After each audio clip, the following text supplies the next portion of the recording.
Good evening, and welcome to the Penfield Public Library Board of Trustees meeting for the Penfield Public Library. It is May 2023. May I call a motion to adopt this agenda for tonight? I move to adopt the agenda. Second. All right, perfect. We have a motion there. May I have a motion for someone to approve the minutes from last meeting? Motion. Harish? Second, Anna. Neeraj, I'll let you go over the financial report. Hey, everyone. I'd like to start with the monthly budget summary. These are numbers through April, so that's 4 months out of our 12 months. That's our threshold is 33%. So if you go down to our expenses are coming in, total expenses are at 29% compared to the 33%, so we're better by 5%. So overall, it's looking really good so far. If we look at our controllable expenses, we start off at our wages, which is the lion's share of our expenses. That's coming in at 30%, and that compared to 33%, that's 3% better, so great job. Materials, that's like books, electronic sources, and those expenditures, that's coming in at about 20%, so that's 13%. It's better by a lot, so I anticipate a lot more spending on the materials line, and that is controllable, so the library can maintain that. Lastly, we have contractuals. We're better by 20% there, again, great. 13%, it's coming in at 13% right now through April. So all in all, this has been a great month, and it's a good month year to date as well. Flipping over to the balance sheet, we're looking at the Gift and Memorial Fund. It's largely unchanged at $142,000. So that's just a recap of that, and that's your financial report. Can we have a motion to approve them, please? Megan, do I have a second? Judie? Perfect. And it looks like we do have some public participation tonight. Would you like to come up? Over there. You forgot your book over there. It's over where the microphone is. You want to sit right here? Yeah, you can sit right here. Let me see, Michelle. You just got to tell me your name and tell them your address. What? Your name and your address. Your name and address. Okay, Rashad. And my address is 28 Podview Lane. Here, you want to speak into the microphone, Rashad. Okay. What was your name again? Shah.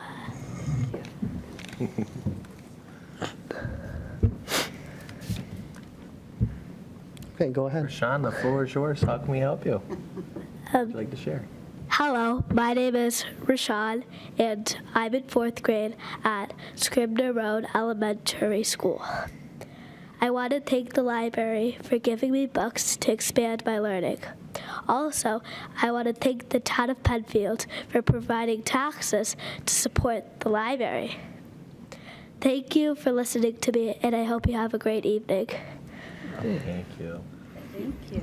Thank you. You're welcome. Sean, what is your favorite book? My favorite book is Diary of the Wimpy Kid. I have it right over here. This is one of them. The whole series, haven't you? Yeah, the Yeah. whole series. Have you seen Would you any of the recommend it movies? to others in 4th grade? Yes. He's even watched the movie. I have, like, a million times. Do you like the live ones or the animated ones? I don't know. Okay. No worries. Well, we appreciate you coming here tonight and sharing how much what the library means to you. It means a lot to us to hear that. Thank you. Hey, Rashawn, I have one question. Okay. If there was anything that you wanted to change about the library, can you comment on that? Yes. Oh. I would probably like to change, I would like a bathroom in the children's section, because every time I have to go to the bathroom, I have to walk out of the library and go to the bathroom. It's kind of annoying, so I would like a bathroom in the children's section. I think we agree with you. Yeah. That's Yeah. a great suggestion. It's coming right from one of the users. It would help if we had a new library, wouldn't it? Yeah, it would. I like my library. Yeah. Thank you so much. Thank you. You're welcome. You have a good night, buddy. And from that, we're going to transition to our town liaison report. Linda Kohl? Okay, well, this is something that's new for us. It just started last week that the boards are going to have their work sessions, and, most meetings will be in this format.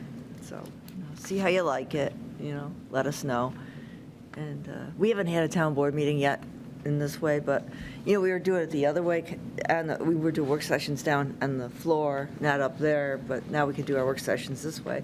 And the whole thought was that everybody could see each other now, and I'm glad to see all of you in the same, you don't have to, because this is such a big board, sometimes people are up there, some down below, now you're on the even.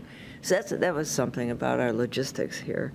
And of course, last week, the big thing for the town board was that we officially made Debbie Draw our town supervisor. We decided that it Nice. was time, she's been acting and deputy, but to make it clear to everyone, she will be the supervisor until the end of the year.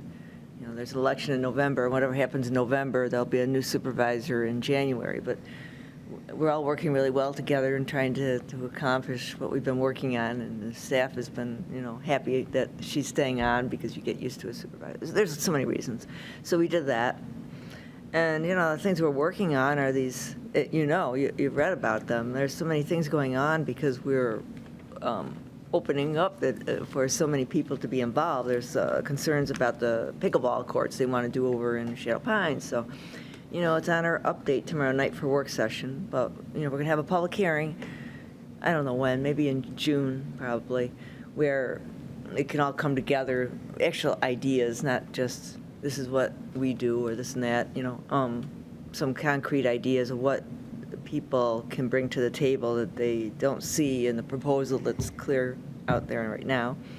And the same thing with the Clark House. We have gone back a bid for to get going on that, but the historic board gave us some food for thought. So now we're going to ask our engineers to take their thoughts into consideration. I'm doing that, and then I said with all the chairs here tonight, I think it was because last night was the first meeting of the Clark Barn Advisory Committee, because they want to get together. That's a group that we created that all had a real interest in that barn across from Clark House, and whether it can be saved or if there's something that can be done with it, or so they're going to have a discussion and see the ins and outs of where that can go. So those are some of the things going on right now on the town level. Anybody have any questions? Judy looks like she Well, has I a was just question. wondering, can the Clark House be saved? Clark if House? Yes, Clark Well, House. because We're it's- talking about the it- barn, though. I know, but the Clark House and the barn, actually. Yeah. Because the Clark House is a historical It is. building, but sometimes they need so much work that. Well, no, we, the town board, made the decision, to save the house, the 1832 portion of the house. And the thought was to build this lodge connecting to it, and the Right. lodge, the funds you would get, because we always need more lodges, because everybody's having these graduations and wedding, all sorts of parties, and we need lodge space. And that would connect together, and that could help pay for whatever remodeling would be done, and after that, there's all sorts of considerations that could happen, I don't know. Things can move forward, it's, you gotta get it ready for anybody to look at before you can think about it, whether it's gonna be staff moving in from a different department or you lease it out to someone.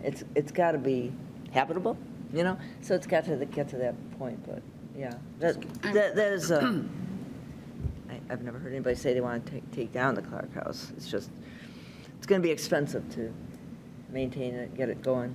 It was Right, left, to bring it up to code. Yeah, it was left, for a while there before Right. we even acquired it. Right. So, It's kind of the same thing with our library, isn't it? no, our library's in much better shape. Come on, don't say that. Oh, you're sure? Of course, we want a bigger library. Okay. Everybody does, but Anybody else have anything? No? Okay.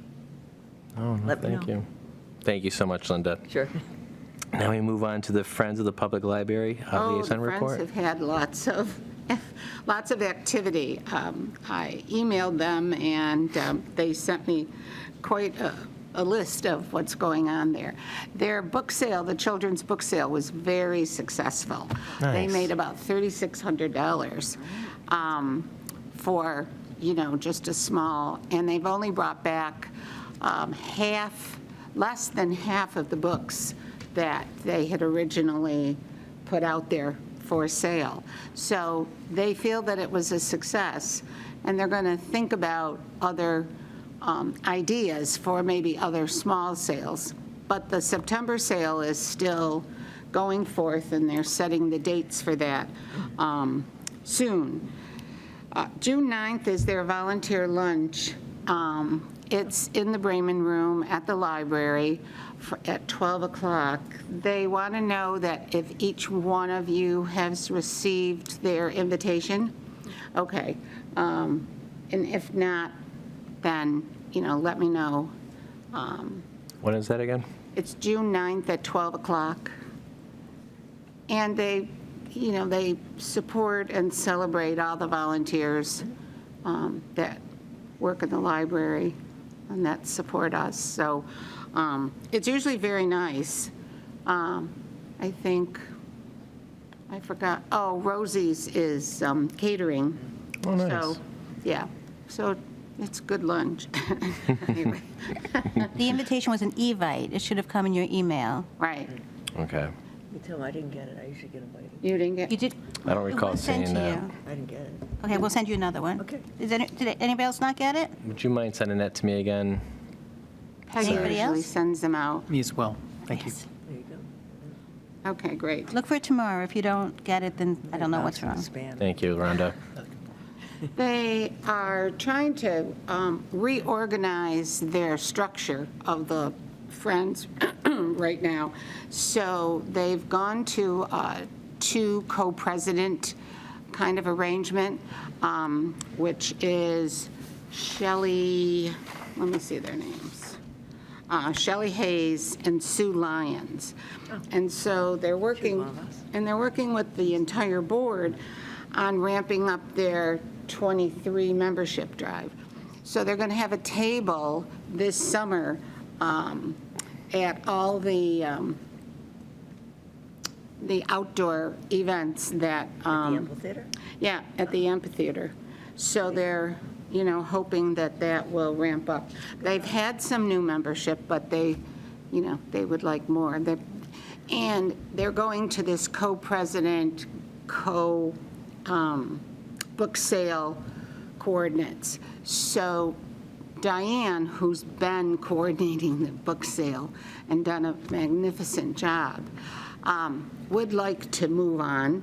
So they're now looking for two new book sale coordinators, as well as co-presidents, co-vice presidents, so that they can have a succession kind of program.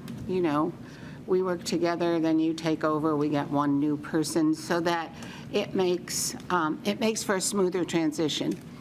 And they can encourage. So anyone who knows anybody who would like to become more active in it, they are definitely looking to invite you.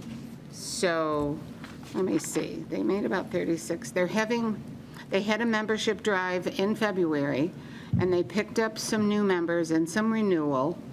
And they have a website. If you haven't seen their website, it's pretty nice. And it really summarizes a lot of the things that they do, which programs, of course, is number one on the list. But, they maintain the fish tank, and there's a whole list of things that they do. So they've been, they're very open and they're very positive, and so they really would like the community support or any support that anybody can encourage them for. so that they can move forward.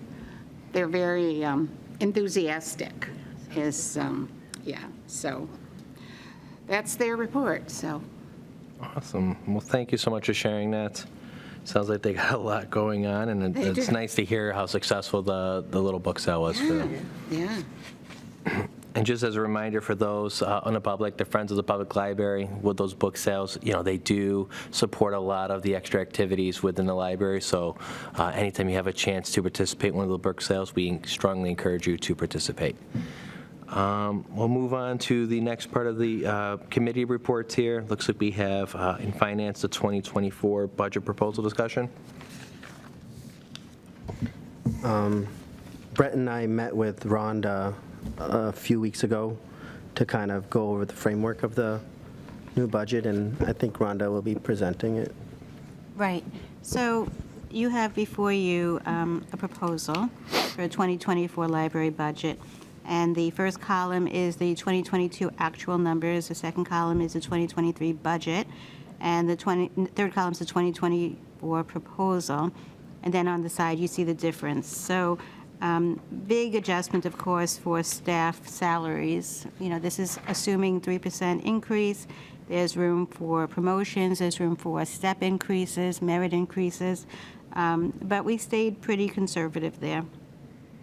If you move down the line, the next increase is downloadable media. And if you've been watching library statistics, you know that products such as Overdrive, Hoopla, and Canopy are gaining popularity all the time. They are expensive.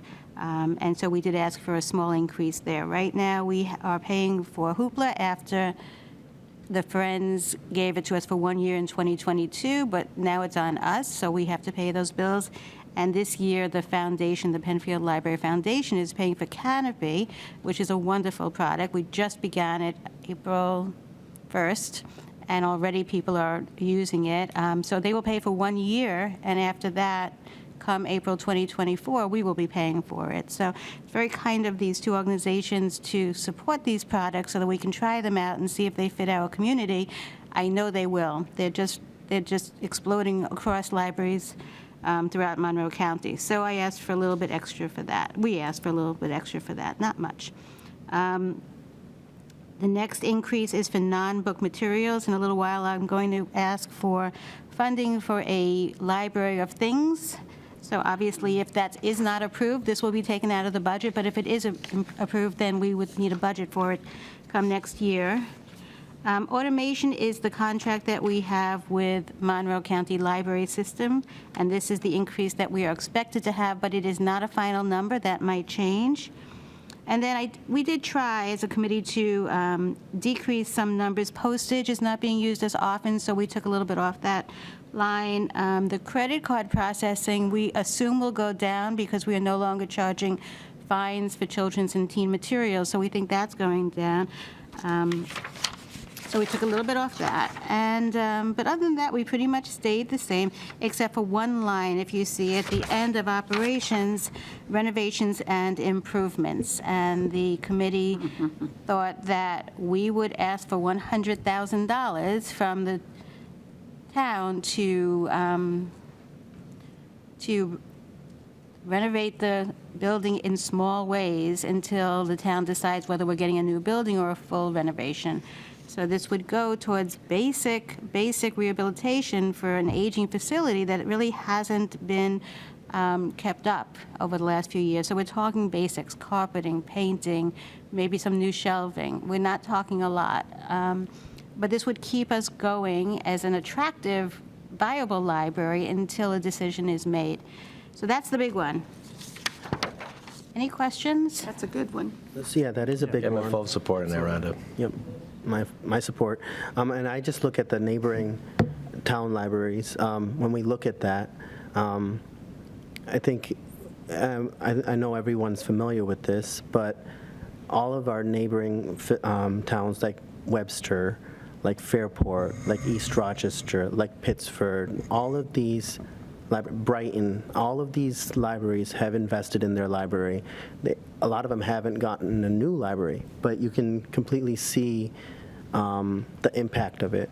And I've been here since Mrs. Smith was the director, and we've had a couple renovations, but certainly not to the impact of these other libraries. So I think, again, it's always a question, hey, do you want a new library or not? But I've been on this board for quite some time, and it's like, yes, we're going to push it off. Everybody wants a new library, but we got to be responsible, and we know that the town, the population of the town has increased significantly. The updates haven't increased significantly, so to the same rate. So I think it's a good question to the town to ask for this money. That's my opinion. Right, and the committee made a list of all of these ideas. We will present them all to the town when we ask for this proposal, and make it clear that we are simply trying to keep our facility a modern, viable facility for our community. We're really not asking for very much, considering how little has been done in the last 15 years. Are you talking about your budget request when you meet with the supervisor? Yes, So it's library budget, yes. but we are asking for approval from the town. How much do they hold? Do they hold all of our library budget? Yes. Which is, I don't know how much. The town gives us a budget Correct, for everything we do. correct. So we're asking for an extra 100,000 over last year for this. So, and at the end of your document, you see what the 2022 total costs were. Right. 2023 total budget is. And we can't figure out every number for 2024 because a lot of the numbers that we need come from Barbara Churdo, our comptroller. So there's no final number there, but just operationally, we're asking for a bit more. Thank you. So if you all agree that this is the proposal you want us to submit come June, we do need to vote for this. At this Now- meeting? Yeah, if this Okay, is the yes, proposal. yes. Because, we'll be meeting with Barbara Churdo in June. Okay. We can change this along the way. You might come Yes. up with other ideas, and we can adjust. Or we might hear from the town that, they want to work in another way. I'm just basing this on last year's experience. And you bring along Yes. somebody from Absolutely. Neeraj, is Yeah. Right. person probably? I And imagine Brett. Neeraj and Brett Yeah. would both would meet Yes, with absolutely. Barbara and Debbie Drawer. Yeah, I mean, even And when you you. compare the increase from 2022 till the budget that we're asking for now, it's a $139,000 difference. Oh, I'm sorry, I did that wrong. No, that's right. Okay. You're talking, it's not that much of a percentage increase, just when you consider the fact that inflation has been dramatically high the last, few months, just let alone this past year. Right. And if you look line by line, we're being extremely conservative. Justin, Harish, were you guys going to say something about the budget? No, I'm very much behind this budget and the increase just for facilities. It's absolutely needed. Hurry. I think when I've been in this situation, what helps is to be able to illustrate just how much you're trying to pare down, however you want to illustrate it, to show that you've already met, to some degree, some kind of a level of conservative adjustment. Yeah, and I think we've also gone out of our way, and I know Rhonda has, in trying to get monies from outside with grants, updating the Braming Room. We're going to use some of the money from the foundation to assist with that, too. $20,000 in renovations, especially if that's been a number we've been using for the last few years, the town needs to, start putting a little bit more into the library. Well, but I think the big thing with the grants is many of them come with the stipulation that you have to be in the facility for a minimum 10 years after you receive the grant. Not to mention that it's for very specific things. The kitchen in the Brahmin room is very different than renovating the entire Brahmin room. Exactly. Right. And you're talking about the state construction grant, and that you do agree to stay in that building for the next 10 years when you accept that funding. And if the town is telling us that there's a possibility, even a small possibility of a new building, we can't go for that grant. No. And we're talking only a 9%, that was the number I was looking for, it's 9% from last year's budget, which isn't too far out of line when we're looking at line items here. And especially in, not only that, but we can go, I think another thing that we can present to the town is we can show them very accurately that how much have we invested in the library in the past, and we can just keep on going.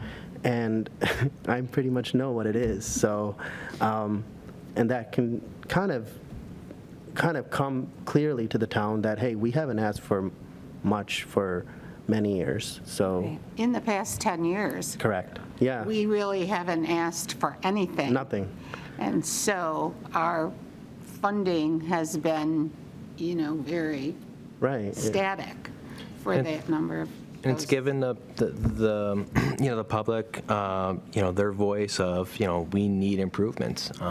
There's no other way that we're going to keep getting that across the town if we're only asking for $20,000 increases or budget improvements. They're going to think that things are status quo, we're okay in that facility. And we might be okay in that facility, but there's improvements that need to be had within it. Can I ask, is there a specific holdup with the town? Or are they just trying to come to a decision on where we're going? been discussed. It hasn't been discussed, okay. No. The thing was, that one night before the town board, this isn't anything I was even aware of, There's one guy, Chris Lopez, he's that architect that did a walk through the library and all that. He put together, he wasn't even about the library, he put together what, moving the rec center over here. And there's never been a discussion with the community about that. Personally, I'm not in favor of the rec center and the library ever coming apart because I think they're so integral, but that's the kind of conversation that needs to come out, and maybe that's the kind of thing when we have our new Parks and Master Plan, Parks and Rec Master Plan discussion. But all that has to come out. And right now our table is full with the things I said tonight, plus we're putting out for the new DPW facility because they're really hurting and they have to put everything together, and it's really important because that's never been rehabbed, and this is back in the 50s, right? So there's a lot of things that need some update. This building needs an update. The last big update was when this building and the library and the rec center were updated. That was like 25 years ago. That was a referendum. And at first it went down, and the second time it passed, and that's when the fireplace and, everything was new carpeting and everything, but that was... It's a while ago. It's a long time ago, right? Right. So it is time to be rethinking that Right. and updating, for sure. And it's a matter of where the money's coming from, how you fund it, bonding. When you do bonding for something like that, and you get a referendum, you gotta put a lot of work in. You gotta get plans. You gotta have meetings with all the public, and it's not a quick process. But No, it's not. I don't know if we could start doing that before a few of us leave the board this So year, this but is really it could be next year that comes up. So this is really a good intermediate plan. It is. Because we're Yeah. not going anywhere real soon. Yep. Clearly. So, yes, we're not going. And then that was the whole point. Example of what needs to be done, so, that's. I think that was the whole point. I mean, there's nothing that we've seen, and it kind of puts it up there to the community to say that, hey, how much do you think the library is critical to our community? How much do you want to invest it? We had a public participant today, and he voiced his extreme pleasure of the library. For example, the bathroom. If you look at any of the other libraries, right, the children's, it's, for me as a parent, I have 2 kids, and it's uncomfortable when I had to control my 2 kids when one person had to go poop. And all of a sudden, they have to leave the library, and hopefully they're themselves. secure by themselves. And then you're trying to manage the other kid, and hopefully they come back safely, while Webster has a children's bathroom, Fairport has a children's bathroom, Aranda, all these other places have invested. It's not just library like shelving and everything, this is safety. We had if you remember a lot of I've been around where we've had safety concerns. In the children's room, there was a person, a foot fetish person, right? And he came to the library. And that was disgusting as a parent. And imagine that you let your children go outside in the hallway, and then there's people that you don't know just to go poop, right? And I think these are more not just aesthetics, but safety. That if you care, if the community cares for its children, the safety, then there's significant, important improvements that you can't do with just a $5,000 increase. Right. And you got to just go back and remember it was a grammar school, you know, and and all the rehab has been done. It's kind of working around what was there built in the 1950s, you know. Some of the infrastructure and everything, it's hard to move around. Right. So it's, when you think about the future. Correct. Well, thanks. So I think we need to make a motion to approve the budget. So I will make the motion to approve the Do I have budget. a second? I'll second. Neeraj, second. All in favor? Aye. Thank you very much. You're welcome. Thanks a lot. Brenda. Thank you so much for putting it together. And we're off to the personnel. Anna, is there anything to report? And we're going to do the executive session later? Nothing other than executive session later. Okay. Strategic planning, I know Jennifer's not here today. Harish or Judie, was there anything we need to discuss regarding that? Not this meeting. No, not that I know of. Bylaws, Justin, I know I made that, sent out that email about the search and committee policy. Yes. Any additional comments you wanted to add? No, I'm 100% behind having the search committee policy like written down. That way, going forward, whoever's on the search committee knows that we leave the position up for X number of weeks. You know, we put up it on the website, an email, and have brochures at the, so procedures set up so everyone that comes onto the board knows what to do when we need to find the next committee member. So what you're saying is that we need a better procedure in place. Policy is different from procedure, and procedure doesn't need to be voted on. It can just simply be decided. I think Brett was getting at we needed to have a written Procedure? Okay, because I thought you wanted an addition to the policy, and if that's the case, I think we need to go back to the bylaws, which I printed out a copy of the pages that are involved in a decision that, like what I was described, you wanted to do, We because do have a procedure. we do have a procedure. We have a procedure that was updated 2 years ago, and then I updated again this year. So, and that's in the Dropbox. And I believe. maybe that can be updated. I thought that you wanted to add to policy, and if you want to change policy, then most of the trustee policy comes from the bylaws itself, which we just updated. So Right. if there's something you want to add, if there's a policy you want to add, we might just be able to add a sentence or two to the bylaws and make it happen that way. I think there's some confusion with just responsibility as to members who would be a part of the interview process. I know that was something that came up with some questions from the last two search committees. Whether, and this is no reflection on you, Rhonda, but just thinking about our responsibility as a board, making sure that the president and the director are not involved in those search committees, just the same way as we wanted to protect, the board in the past by eliminating,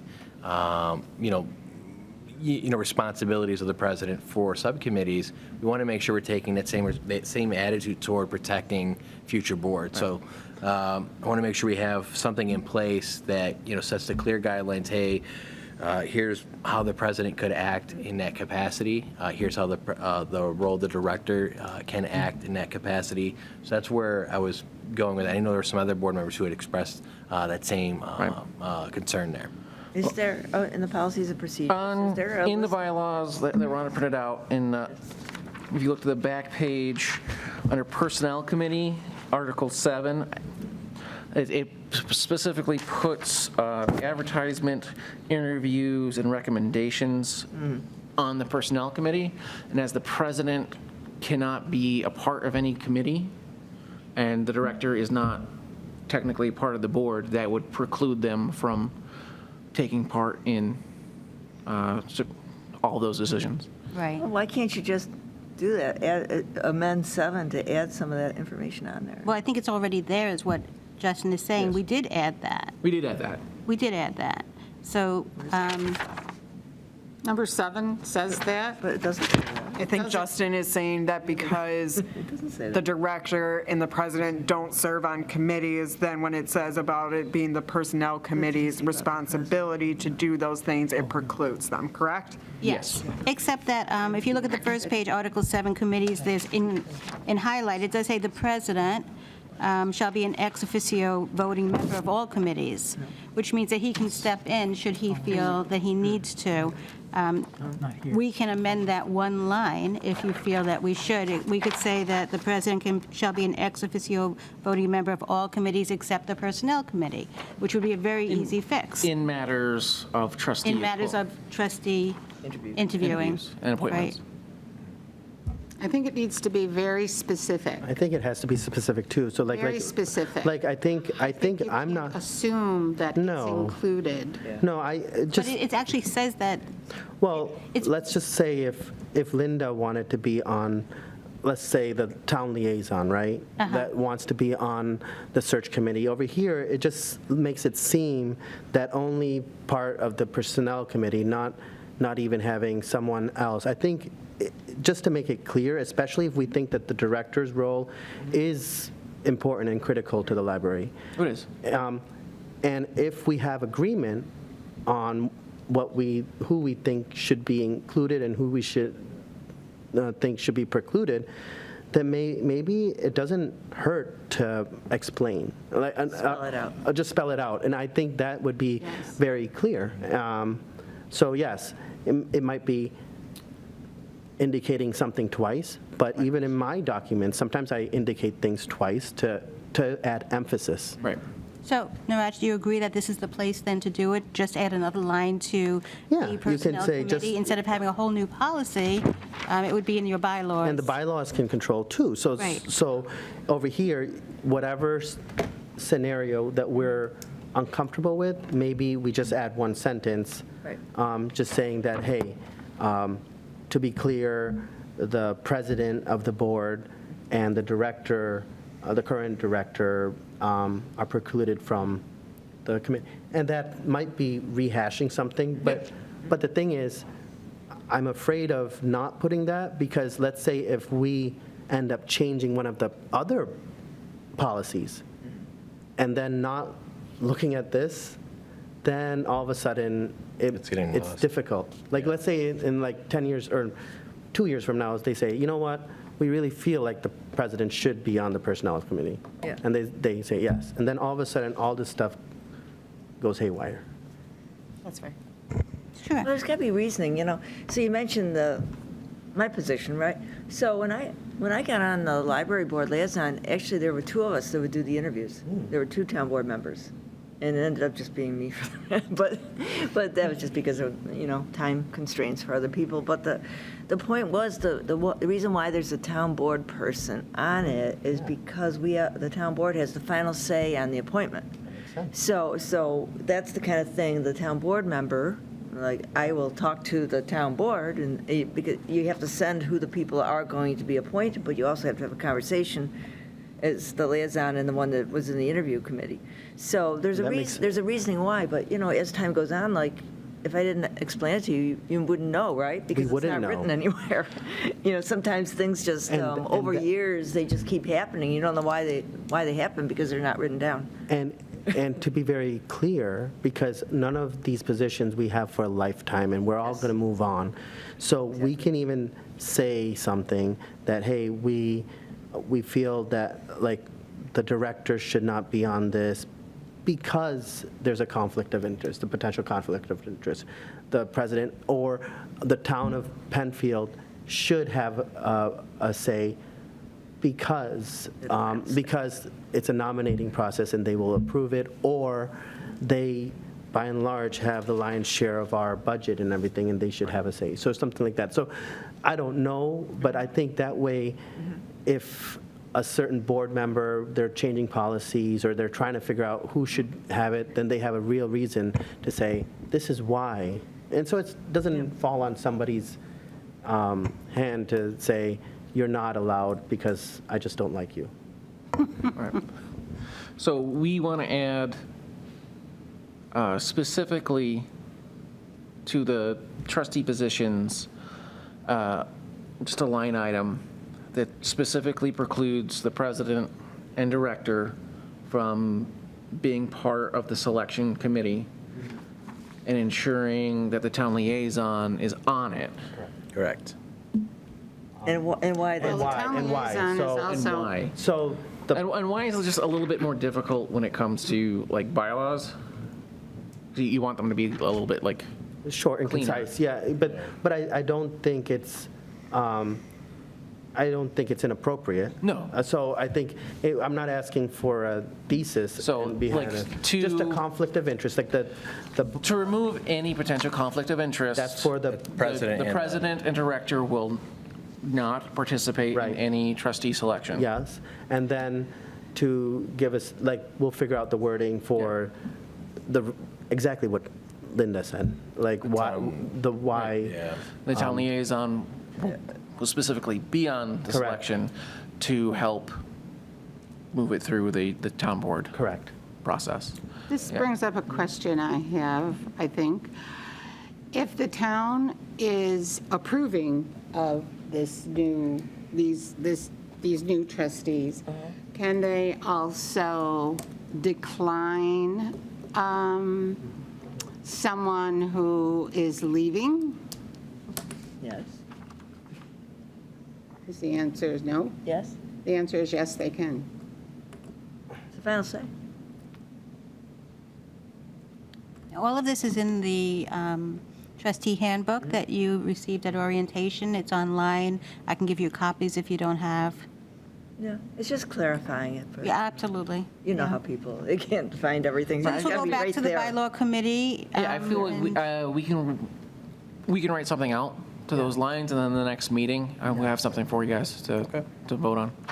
Thank you. That would be great, thank you, Justin. On to the, did everyone, is there anything else that anyone wants to add to that? Sorry. No, okay. We'll move on to the next section here, communication. Judie, anything additional?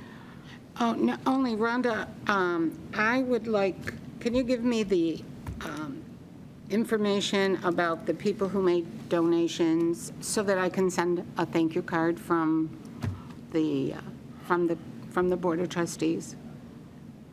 So like. Yes, yes, of course, Yes, yes. so like we have this family that wanted children's books in memory of one of their family members. Rhonda, you already do something like that, though, I too, do right? that, but if you would like to do it as well, that's fine. So you want to do something additional? I So think they'll we get should two do thank something yous. additional That's from totally the, fine. from Yeah. the Board of Trustees. I don't know how everybody else feels. Yeah. I mean, it's just a note. Yes. It's just a goodwill kind of thing. You could be added to the note that Rhonda sends. It could be from the library and. But I think waiting for us to sign Rhonda's note would delay her process in getting that out. I think it's most important that Rhonda gets one out immediately, or, Correct. with Rhonda's timeframe. Well, because it directly affects their lives. Yes, and then we can just, But we at the can monthly send meeting, one. everyone could sign. Right. And I think that's a The same good thing one. if one of our staff members has been honored for something, or who was brought, you mentioned, and I forgot who it was, somebody on the staff that was nominated for some, Julie Rapp right. is going So, to be part of a leadership summit. Yeah, I mean, I think that's, outstanding. So I think it just shows our support for that. Yes, okay. So these donations and grants that you see on the report are the ones that come to the library, but not through the foundation.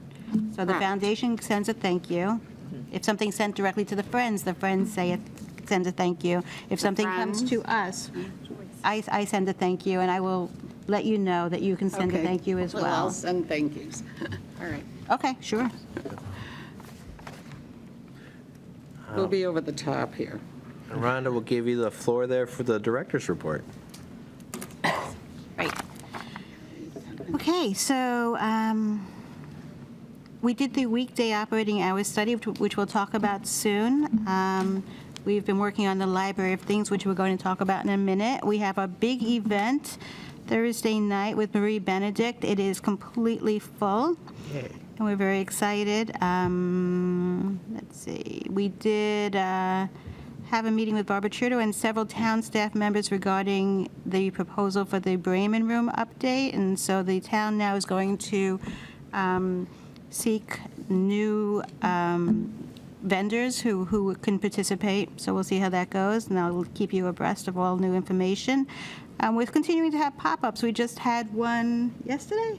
Yes, yesterday we had Chocolate Chip Cookie Day. 114 people stopped by and talked to us, and it's just been really nice because we have staff members in the morning and staff members in the afternoon, and it's just a means of communication. That's really all it is. We say hello to people, and they say hello back to us, and everybody feels good. We're looking at database usage because databases are extremely expensive, and I think we're going to lose one and get some new ones in 2024, so that'll be exciting. We're going to collaborate with the Rec Center for the 2024 Eclipse event so that we're not working against each other, and we'll all be together, and it's going to be huge and wonderful, and we have a lot of Eclipse classes already ready. So went to a lot of meetings, and that's about it. So, Questions? I always have a question. Yes. So we have to I thought we got 3 bids for the Bremen Room. We did. The town is not accepting those 3 bids? The town has to get additional bids. They could be from these same vendors, but these companies that we got the bids from were recommended to me by town personnel, but they're not completely on state contract to do all of the work, it turns out. They told me they were. They're not. So it does have to go out. So we're back at square one? Well, we have a timeline, and we will get this done in 2023. We are really very much hoping to get it done in September after the book sale. That is what we're going with, and we're hoping it stays on schedule. I think it will. So then we're not eliminating any of the things that we had talked about in the renovation, are we? It depends on which renovation plan you're talking about. But when I went to the town and I got approval, that is the renovation we're going forward with. Okay. So that is the kitchenette, that is the storage closet, that is the new rugs, carpeting, right. and that is paint. And new chairs? The Gift and Memorial Fund is paying for the chairs and tables, as we Okay. talked about, and yeah, and so the one wall with the school brick on it is going to be sheetrocked, and we're going to chair rail around the whole thing. I think it's going to be quite exciting and wonderful. I mean, it's not the huge project we initially thought of with lighting and everything else, but I think it'll serve well for the next 5 to 10 years, should we still be in this building. Well, we haven't used any of our money in 10 years, so maybe we could add new lighting now. Well, the idea of, we took the lighting out because we really are hoping that if we do a full rehabilitation, then we have consistent lighting throughout the building. If you do lighting in bits and pieces, Right. then you kind of get in trouble.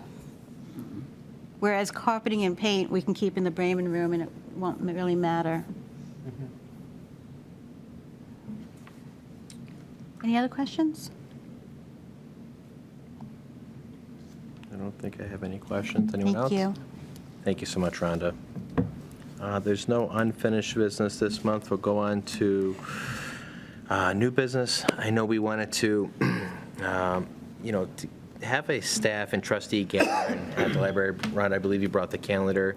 Yeah, We could you probably have put it. something I on wrote the extras books, in just a case. way to bring, both parties together. We should probably do something semi-annually with the staff and the Board of Trustees where, they're putting faces to names, and we are as well, in addition to just using it frequently. But also a great opportunity to honor, the new trustee that just came on, Jason Becker, and we can honor, past trustees if they choose to come as well. We have a potential date that we were thinking around? Well, are we thinking daytime, evening? We Probably weren't given parameters. Daytime, I would think, probably Is there a day of the week that works better? late in the day probably, so everyone, somewhere between 4 Everybody and come in the daytime? 6. Do you start the morning, or do you come later? I don't know, whatever, what would work for everyone else here? If we do morning, And we can do a childcare issues? breakfast. Afternoon's usually harder, I think, for all of you, I imagine, to leave work and come and then go back to work, but When we we could do a introduced lunch. you, it was in the morning. Morning, whatever Party for you, right? That was in the morning? It was. So I that think, was, coffee and- that was early. I think for people with children, probably, at least my schedule, after the kids get on the bus, then it's a little bit easier. So. And 9 that- a.m.? And that would be 9 a.m. or. Yeah, we can do a little bit. 10 a.m.? breakfast. 10 a.m., 10 10 a.m.? a.m.? I think 10 a.m. is better for us. That's what we did for I'm her. free anytime, so I'm good to go. Are we thinking For June? you. There's a couple of weeks left in May we can do, but You guys want to shoot for the first week of June there? I prefer. Don't forget the 9th. The 9th is that Friends thing. the 9th is the volunteer luncheon. Hopefully, all of you will come. Okay. I prefer before school ends, so then my kids are in school and I don't have to worry about them. So So, shoot for the last week of May then? yeah, anything before school ends. Okay, so the School last ends week of June May. 24th. Do the second week. Not I'm counting days. Yeah, the We can first do week with the any Friends. day, but May 31st. It's a Wednesday. But that week, we could do like May 29th, May 30th, June 1st, or June 2nd is available. The 29th of Tuesday? 29th is Yeah. Memorial Oh, Day. sorry. I should put that. I'm out on the 2nd, I'm out on the 30th and the 2nd, but you can do it without me. The 31st, we can't, you saying? Right. Yeah. We could do June 1st. It's easy to First sounds remember. great. Yeah, That's a June 1st? Thursday. yeah, perfect. So Semi-annual. breakfast? How does that work for everybody, though? And I don't know if we're going Anna? to get everybody, but. I mean, I work 9 to 5, so I don't know about that. I would have to take time off, so I Do a can, little doodle or something. Well, and I think that happened when we had the introduction with Rhonda, is Yeah. that. I have a similar thing. yes. Right. And so did two other. My kid isn't in school. She's only a year old, so. She'd like to June speak. 1st doesn't when- sound. Right. She has You can't do definite either. thoughts. There you go. Okay, so we have 3 people then that can't do that. It's going to be hard to find the time for everybody, Yeah, you know, in it the is. end, but we could do an evening. Maybe you shoot out an email or something with potential dates or whatever. That works. I think it's important that you're there. Okay. So, I'd start in June, too, just because Memorial Day and everything, people are going away. and- yeah. So, I mean, just throw out some dates, whatever like that. Early June, throw Yeah. out some dates and times. Yeah, I think that would be nice. And then that way you can get the input in. I doubt that you're going to get everybody. We won't there, get so- everybody. But have people say, hey, I'm good, these 4 dates, and take the most popular date, and that's the Yep. date we're going to go. And then you have the executive decision. And again, Okay. you're trying to, not only our dates, but Right. probably, Staff, too. but probably the people that we're honoring too. Like, I mean, it would suck if it's just us without, like, Jason's schedule or Barbara's schedule. So I think those are the most important. I mean, no? Yes, absolutely. Okay, Yeah. sounds And good. again, if we can't get everyone, we'll get who we can. Okay, we'll send that out.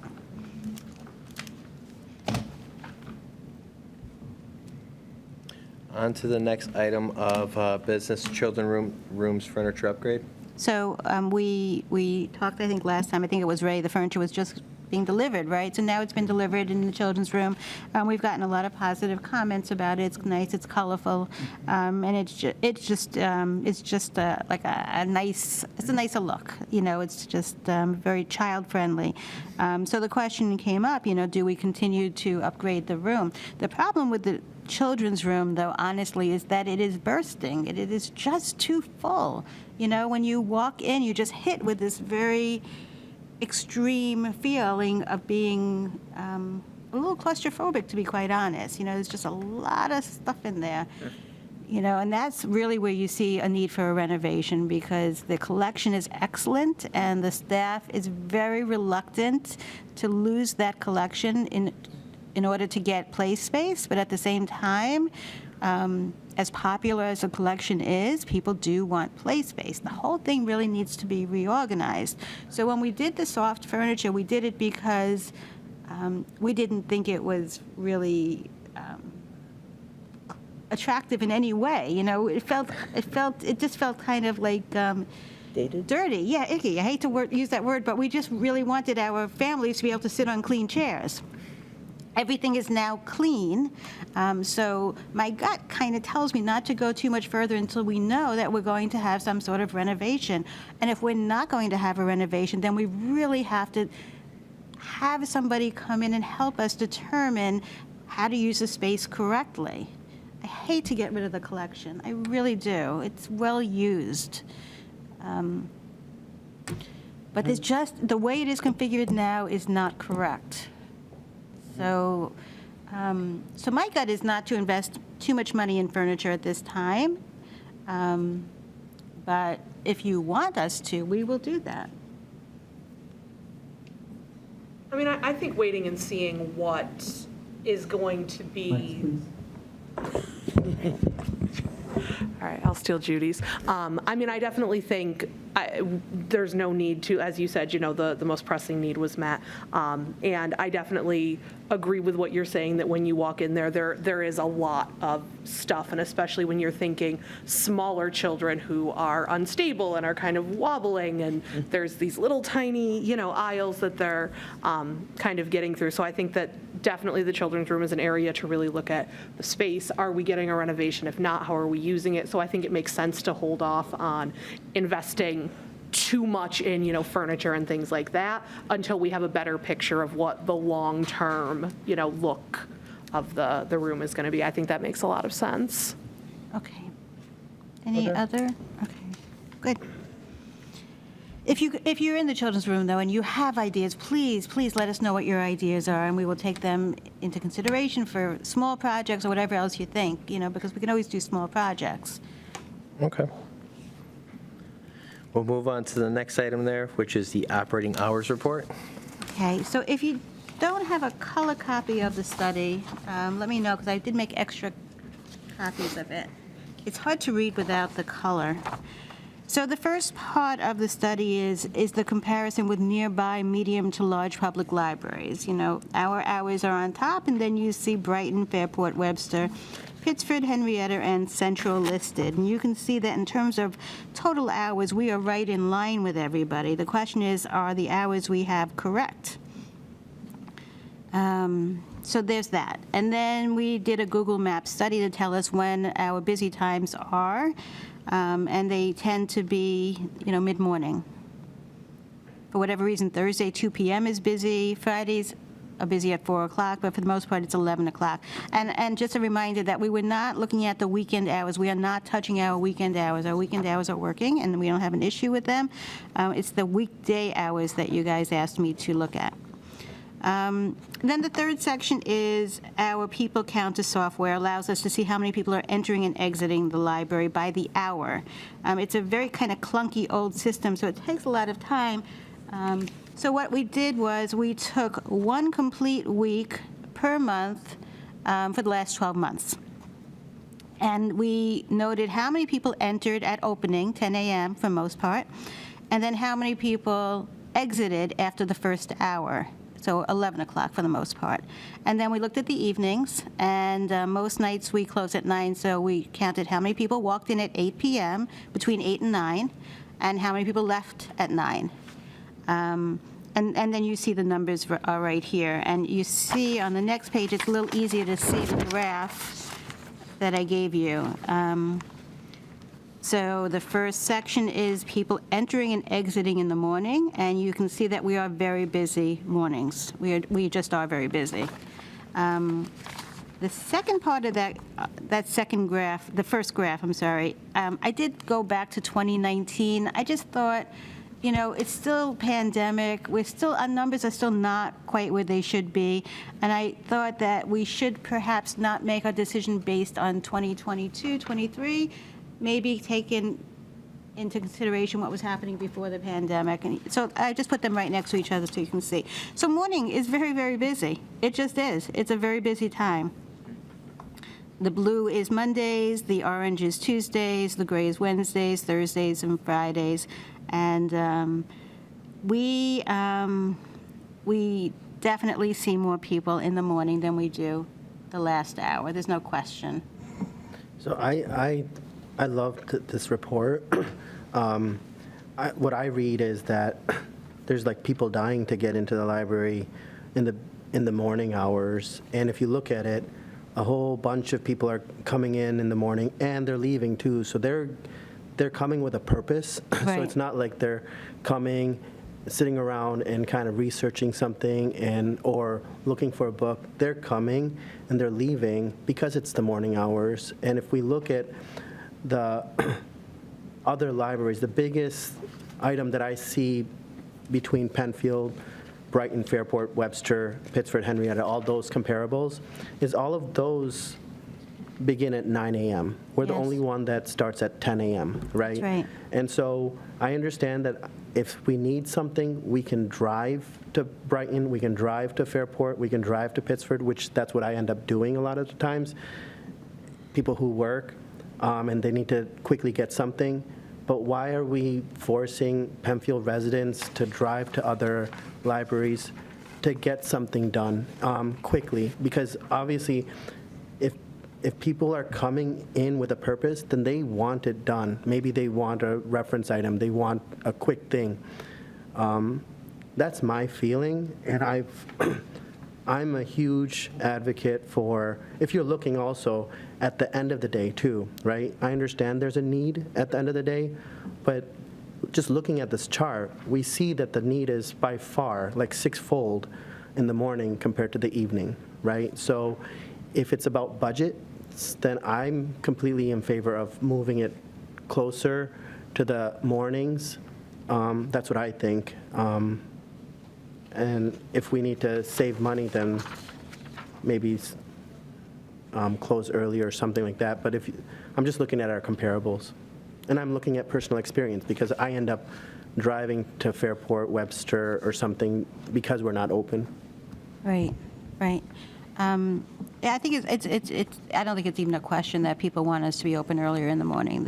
But we did do a study and a survey, and it actually went really well. We got 288 responses, which was like way more than we ever expected, probably 3 times more than I expected, to be honest. We actively sought out the people who were waiting outside in the morning. Nice. And we actively sought out those people who were there until 9 p.m. because we wanted to get their voices. And I think the responses are very interesting. It's pretty much half and half. Half of them want us to just stay the same. They like where we are, and they don't want change. And then half of them say, we would like you to be open earlier. And quite a few say they can't get to the library until the evening, and they really hope we don't cut those hours. And the half that's like me are not in that sample pool because I've driven to Fairport and I've gotten my things done. So for the half that wanted earlier, you're not going to get that. Right. The half that are there waiting, they are likely not having a 9-to-5 job, so they're okay.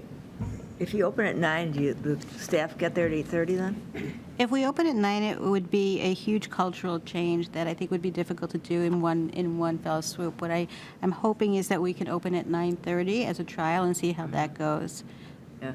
I was just thinking about, the town, the library's different, of course, but the town, even the rec department, everything is 8:30 to 4:30 now, right? So if you go in something and it's open at 8:30 and then you can't get in something that's right next to it, But that being said, I mean, at least if all the employees were there at 8:30, that's a beginning.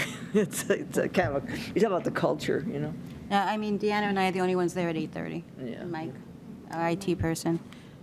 So it would be to open at 8:30 would be a substantial Correct. change in culture as well as budget. Let me finish.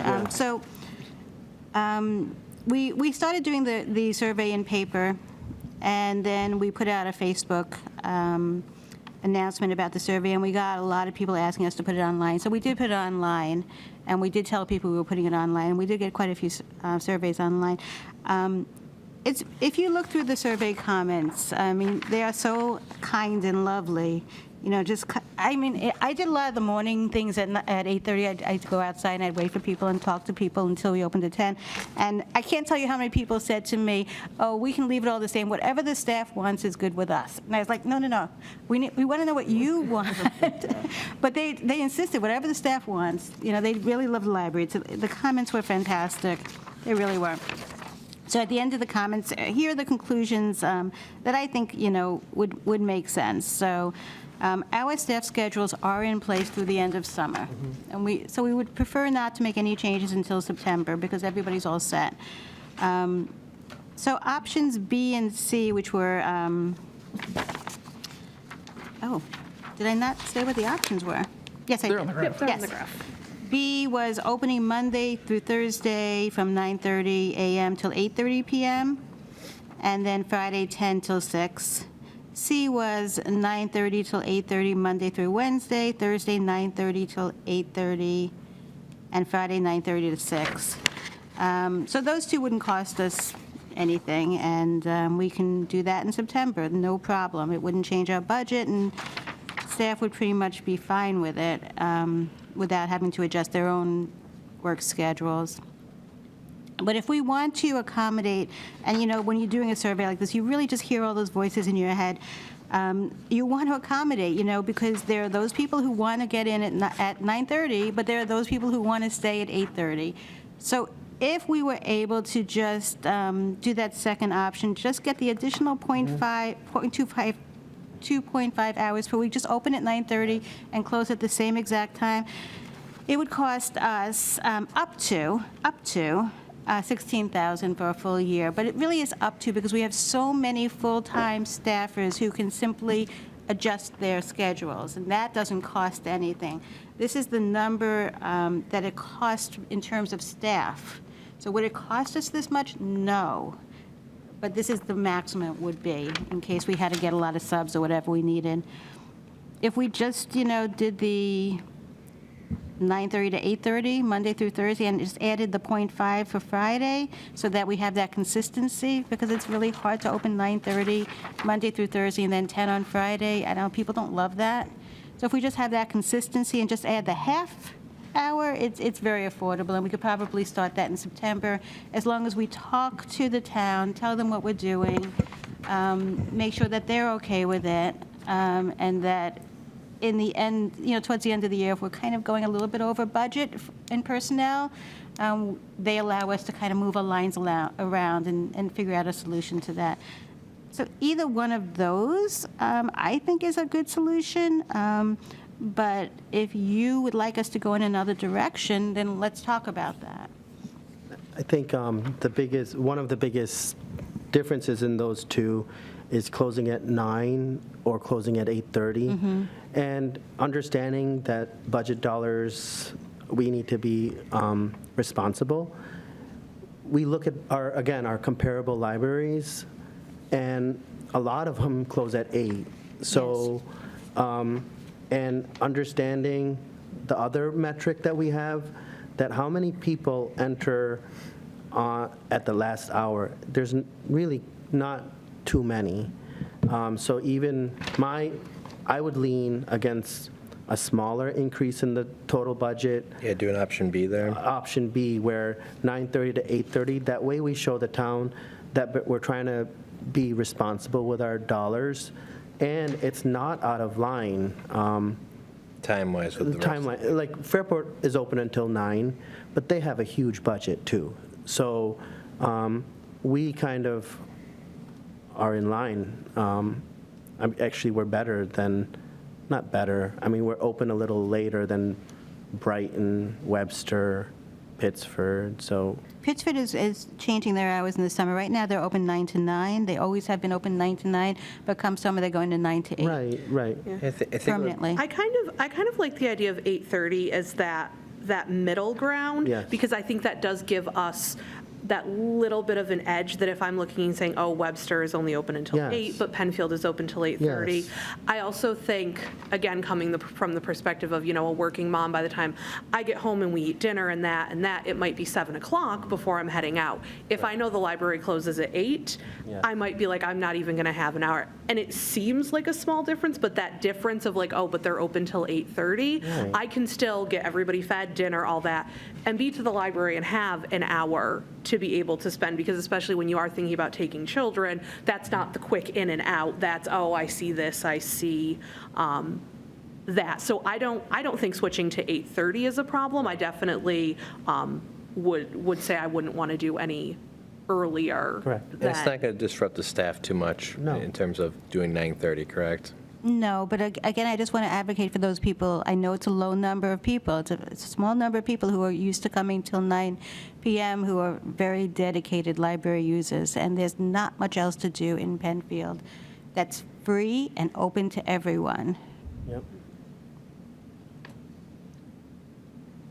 What do we need to talk about this, or, We I mean... can sit on this for a month, we have time, or we can vote tonight, your choice. How does everyone feel right now? Like Meg and I struggle with the not being open as late for people who work full-time, because like she said, by the time you get your kids home from school and everything, it's already 5 o'clock, and then you gotta have dinner, and by the time you're done with all of that, all of a sudden, you're not getting to the library till 7:15. And I can attest, when she was younger, I mean, that was one of the things I appreciated about the Penfield Library, is that they had hours and they had programming in the evenings, because I would get all these great flyers and all this from all these local places, and it was like 10 a.m., 10 Right. a.m., 10 a.m., and you're like, well, and then Unless it's a Penfield would be Saturday, like, all of a "Oh, we have sudden." story time at 7 Right. p.m., and I was like, yes. I think the thing with the late, I mean, I get it, that it would make sense to, have that in between, but we're talking only 10 people on average are entering the library during that time. That is true. To accommodate such a small faction by staying up till 9, I think just wouldn't be putting our dollars best spent to where we need it to be. Just my thought. If I had to vote today, I would probably lean toward option B, 9:30 to 8:30, would be my thought. But Can we again, do the Friday as well, and do that 9:30 till 6, and kind of swallow that half hour and hope for the best budget-wise? Yeah. Okay, so I would advocate yes, because honestly, looking at the schedules on the front, like the Central Library, it drives me crazy that every single day has different hours. And I feel like people expect on a Friday, like, yeah, it's going to close a little bit earlier. That's fine, but I think to keep the opening time consistent, I would definitely say for that Yes. half hour, Yes. let's just. Okay. So what was the question, like, for Friday? So then we're talking then opening every day at 9:30, Yes. Monday through So Friday, it's simple. 9:30. Yep. And close Monday through Thursday, 8:30, Yes. Friday, 6 o'clock. Yes, and So that'll that's be easy. potentially adding just that half hour, because Monday through Thursday, we're just shifting it. Yes. But Friday, we're opening a half hour early, but not adjusting the end time, so it's just that extra 30 And minutes. it's easy to remember, and if it's easy to remember, then more people are going to come, I Yeah. think. Yeah. So we try it out. So we can try that out in September. We'll assume it's going from September through December. We'll make our plans, put them in place if you vote yes. And somewhere towards the end of the year, I think we should bring this back to the table, to see how it's going and what you want to do in 2024. By then, the budget will have been already in place, so there won't be again. And that's what we're dealing with this year. We're coming to this study when we have a budget in place. It's going to happen again, but at least we'll have made some headway and some change. Do we want to vote on it now? Do I have a motion to vote to change the hours to starting at 9:30 until 8:30 Monday through Thursday, and then on Friday, 9:30 to 6? Yeah, I second that. Beginning after Labor Day. You want to, I'll make a motion exactly what Brett said. okay, to have a second? I'll second it. All right, all those in favor? Aye. Then we're on to the next item here, which is the Library of Things, and this is going to be a fun request. I like this idea, Rhonda. So we've been talking a little bit about the Library of Things since I've been here. I think it came up at my interview, actually. So Library of Things is a growing trend among public libraries around the world. And basically, it is simply a collection of non-traditional library materials. And I've been here now a year, and I've sat at the reference desk my full share of time, and I understand that there are people who want more out of the Penfield Public Library. And so we created a committee, and we sat down and decided what we wanted. So there are Library of Things with different names of them, throughout Monroe County. And there are libraries with seed collections, and libraries with hot spots, and libraries with craft kits. And so we sat down and we looked at these lists, and we thought about what our population might like. And this is our initial list. So we would like to purchase 5 hotspots. A hotspot is, basically a walking Wi-Fi. Wherever you go, you can plug it in, and your computer will get on the Wi-Fi, or your phone, or your Roku, or whatever it is, And this is an important item, not only for convenience, if you're going on vacation, but it's a matter of equity. There are lots of people in Penfield who come to our library to use our internet. They don't have it. So it would be nice to give them a hotspot. Hotspots are expensive. They cost about $30 per month, each one. So we're talking $150 per month if we start with 5, and I'm guessing we'd probably go to 10 in short order. So, but we'll start with 5. We would like to have some Rokus with Netflix or Hulu, and we can put Canopy on there. We can put Hoopla on there for those who don't have these devices at home and don't have the Wi-Fi. They can take out both items together if they choose to. We get tons of requests for puzzles for circulation, so we would put some investment in that for all ages. Instruments are huge. Music is very big in Penfield, and if you're part of the school system, you know that. We thought maybe ukuleles would make sense. They're easy. Nobody's putting their mouth on them. There's no health issues. So we wanted some of those. Educational games and recreational games for all ages are on our list. Science, because we're always looking at STEAM, science, technology, Engineering. What is it? Engineering. Engineering, arts, and mathematics. Right. There we go. So microscopes, telescopes, science kits, and then some craft kits. So what the committee is asking is a total of up to $5,000 from the Gift and Memorial Fund to jumpstart this Library of Things collection and purchase us an interior sign. We are hoping to put this Library of Things collection right behind the reference desk.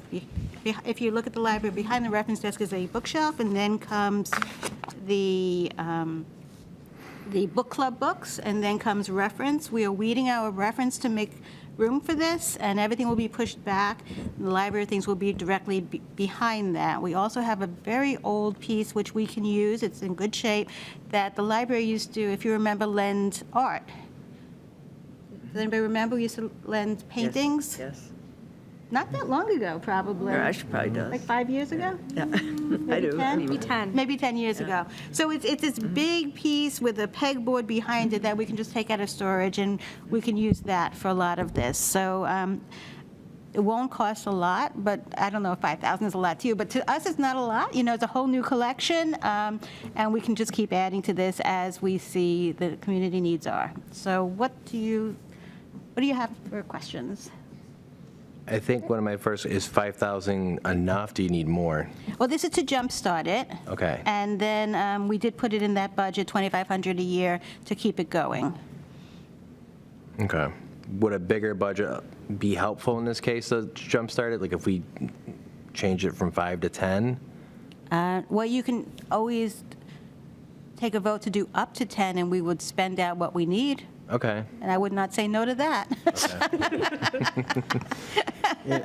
And looking at our Gift and Memorial Fund, we have enough, and it's meant for things It's meant for- exactly. just like this. So I think it's being responsible to the donors, and we would really appreciate it. Put some money behind I think this is a great idea. I would say get it's the definitely community something behind it. visiting neighboring libraries that I am noticing more and more. You walk in and they've got the little bags and that with different. And to be honest, Rhonda, I think if we're saying up to 10, I think you spend pretty close to that, because I think this would be a new thing that Penfield has, and you start off with a bang, Yeah. and then you can publicize it with your social media instead of someone coming in and saying, hey, they have 2 Roku devices, and it's always checked out. That would be kind Yeah. of like a damper. So, I mean, I'm not saying Roku or whatever. Like, Whatever. whatever you are thinking, let's make a name for Penfield.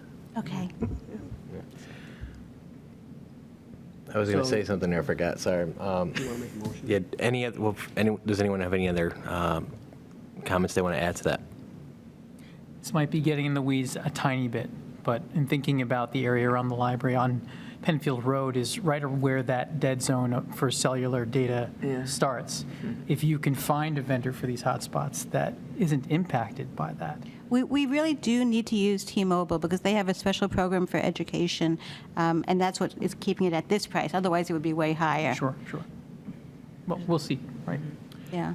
My question came to me, just with these hotspot items in particular, what's to prevent someone from not returning them? Right. So we have basically like a console. We have a software that we can shut them off so that they can have it, but they can't use it, and Okay. then they would be paying a daily fine for it, but we can shut it off. Okay. Oh, that's I just want great. to make sure you guys were protected. Yeah, so- the actual hotspot is free with T-Mobile, with this special program. Gotcha. The actual piece is free.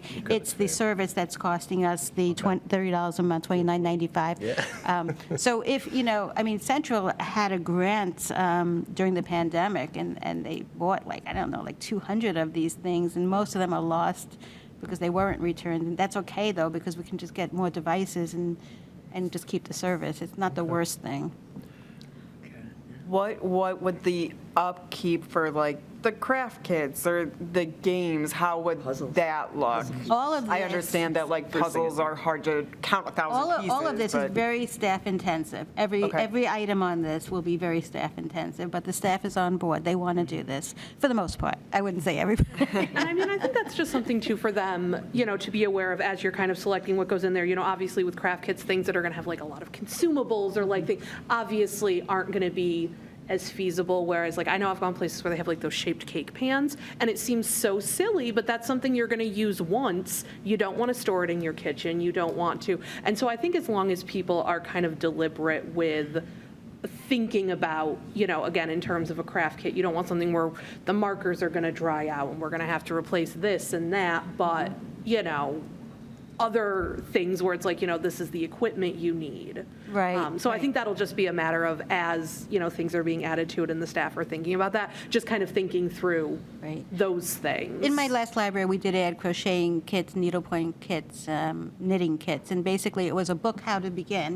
Beginners, Yeah, that's how do you great. do this? You have the needles in there. You have a spool of very cheap wool for them to start practicing, and that was the whole kit. It's that was not so hard to maintain. But yes, some of them are very hard to maintain, especially the educational games that come with all these little pieces, and the staff will have to create a way to process these items so that they can, when they're checked back in, they can count how many bags of this and that and this there has to be, because otherwise the item is not usable. So, yeah, it's a little intense. Awesome. So in terms of this, do I have, can someone make a motion to approve this with the adjustment being from up to 5,000 to up to 10,000? Yeah. Megan, do I have a second? Second. Anna? Sure. All those in favor? Aye. Aye. This is amazing. Really, thank you for your support. And on behalf of all the staff, thank you. And then I think we're going to take a break to go to the room across the hall to break for our executive session, and then we'll be back. All right.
Hi, thank you. We are back from executive session now. And with that, we will be moving on to our next item, which is claims payment for this month. Can you vote to be back into session? Yep. Do I have a motion to be back into session, Megan? Do I have a second? Second. Anna, all those in favor? Thank you. All right. May I have someone, who was the claims payment auditor this one? Oh, Justin, sorry. I move to approve the vouchers in the amount of $47,920.30. I second. All those in favor? Perfect. And I believe next month it will be Jason, followed by, I don't know who's next. Megan? Probably me. Megan, yep, Megan. sorry. Yeah. Perfect, just so we have it. Before we adjourn, I didn't talk about the incident today that we were going to discuss. Oh, sorry, yes, go And ahead. I meant to, and I. Yeah. So we had a small incident today. Just before noon, we were notified by the sheriff department that we were in lockdown. So we procedured, all the staff was fantastic. Everybody remembered the procedure exactly. We all went into action. We locked down the building in collaboration with the recreation department. Everybody communicated well. There was no panicking. There was no alarm. We just followed the procedure that we have in place. Within maybe 20 minutes, the sheriff told us that people can exit and enter the building again. So the sheriff was stationed outside the front main entrance. That door was manned by staff for about 2 hours until we were told that everything was clear. But the procedure went really well, and our staff was just fantastic. I want to just thank the staff really for what they did today. And I really want to send a thank you to the Recreation Department, who communicated with us and worked with us so that together we can make sure everything was smooth and that nobody was nervous or panicky or in any way afraid. And everything just went really well. And we don't know details exactly what happened. We understand it's something to do with the courts, not the library at all. But I know an announcement went out from the town today. You might have seen it, and you might have seen this on the news, but that's what happened. And I did immediately let Brett know this was happening, but, since we were all safe and everything was fine, we didn't alert everybody. If you want me to alert everybody next time, just tell me. But in this case, it just seemed to be, it didn't seem to be enough of an incident to alarm anybody. I mean, it sounds like it was relatively minor and was handled well.